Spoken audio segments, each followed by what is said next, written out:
got another giant object set to come into the solar system, trapped between Mars and Earth.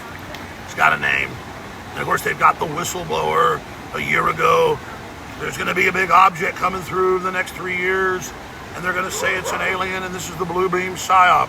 I'm not saying that guy's a fraud. What I'm saying is that there's always these big objects coming through. The media always asks, is it an alien, whether it's Hale-Bopp or the one that a couple years ago.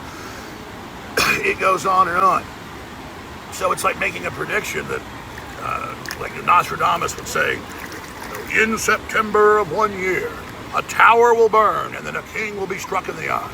And then 300 years later, there's a battle in September at a French castle, and a king gets shot in a crossbow in the eye. And they go, oh my God, Nostradamus knew it. No. They didn't specifically say Bin Laden. They're going to say Bin Laden flew planes to the World Trade Center to take our liberties and then launch to take over the Middle East and Central Asia, like I did. And I didn't do that from Nostradamus stuff. I can see the pre-programming. So the whole Q thing, all of that is Gnostic. People like pattern recognition. It's real simple. For simple minds, think a real simple.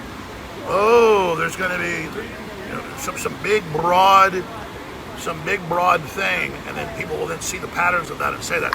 I'm not saying that guy's part of the psyop. There's clearly a psyop the last 4 or 5 years of all these whistleblowers putting out all sorts of disinformation about UFOs, saying all these obvious human-made craft are really aliens. When Biden was in so much trouble the last few months of the race, Kamala come in, they did a whole UFO scare.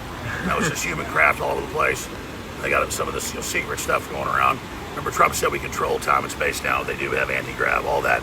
So obviously there's stuff all over the universe, but if you go back to the Apollo programs, the rest of it, there's all the film footage and stuff that they don't put a lot on TV of the astronauts showing craft following them and stuff.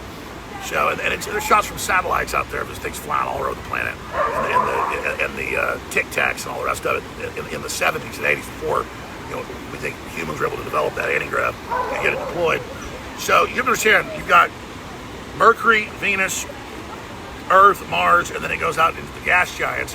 You got Pluto that was the 9th planet, but once they found out there were hundreds and hundreds of things bigger than Pluto out there, and thousands and thousands of large objects in the Kuiper belt that goes out from the solar system and the gravity of the sun, then you've got all sorts of stuff that's coming through space and also on other orbits like comets that aren't on the same trajectory.